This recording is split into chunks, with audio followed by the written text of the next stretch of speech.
Thank you for taking our call. Of course. I'm excited as well. You won Melodifestivalen.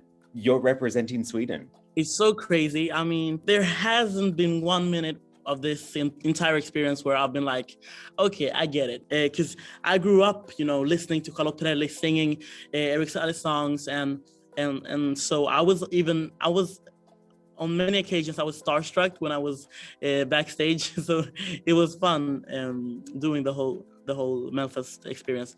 So now Eurovision. It's still unbelievable. Like, you've had such a really interesting story in itself. Were you prepared for this level of interest in you? I went into Melfest with no expectations at all. I knew that I had a great song that I connected with really, really, really great on a personal level, and that I was a rookie and kind of an underdog, but I never expected this huge, explosion.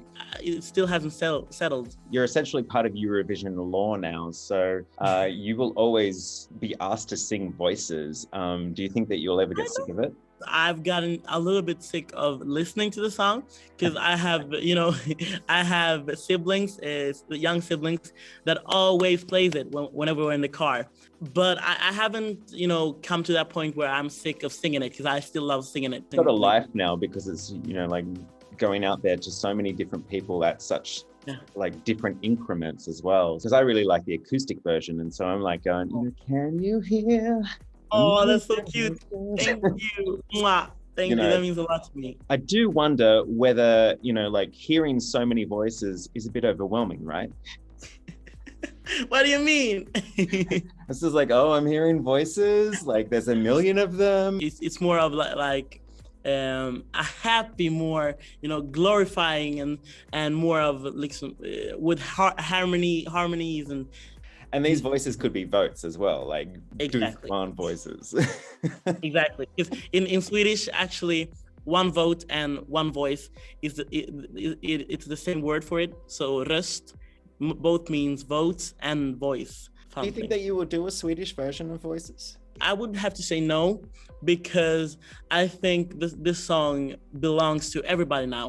And so if somebody wants to make a Swedish version, they can go ahead and do a cover. But I think Swedish is a little narrow because we're like not so many people. But you are wearing Swedish colors right now. I am.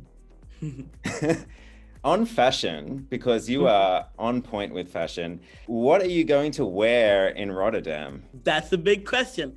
Not just on the stage. It's just me going crazy on, web shops and secondhand stores. Whenever I can't sleep, I just go to websites and just this, not that, this.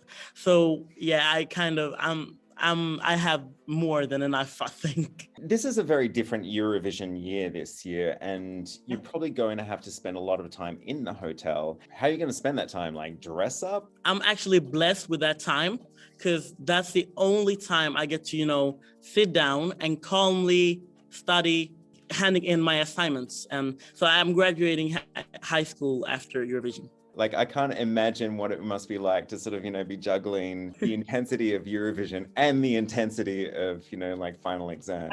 I know. I think it's going to break me, but I'm still holding on. How will voices be translated from the Melfest stage to the Eurovision stage? We want to make it bigger and more huge and more involved. But you also don't want to change too much so that it's a whole different performance. And with so that, a blue suit and not a red suit this time? Okay. Now, so we've changed a lot. That was actually fun. We've changed a lot of the visuals so that, the water is going to be more realistic and stuff like that. And then we've changed the clothing, but I think we're gonna stick to the original color because I like the the play with, it's like blood in water. And you look incredible in it. Thank you so much. But it's a whole different outfit. James Newman, the UK contestant, said that he really liked your song. Have you been listening to anyone else's? Oh my God, that's so cute. I need to write to him. I've been listening a lot to Iceland and Switzerland. Every time I hear Switzerland, I immediately start, I get emotional. Sometimes I cry, but I also, when I see Iceland, I just want to dance and to laugh. So it's a balanced thing, I think. So what doors then do you hope that Eurovision opens for you? I do have like 3 goals with doing Eurovision. One is to represent Sweden and to honor Sweden with a great performance. 2 is to spread the message of humanity and unity and that everybody deserves to be heard.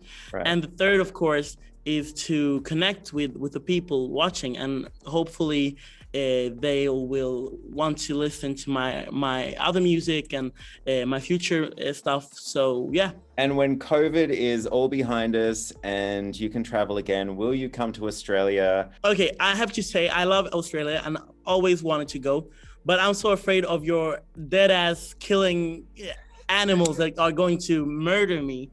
But I will get over that fear and I will come. What message would you have for us Australians, watching and cheering you on? To you, I want to say thank you so much for all your support. I hear everything and I see every message you guys send to me. So I'm really thankful for that. Thank you so much. And remember to just, oh my gosh, you're so cute. And I just want to say, just remember to be yourself, listen to others and be kind to one another. And remember that your voice counts and just use it. Uppna up till. No. It's great. No, I'm terrible. Great. Basically, I'm saying open up to Tusse.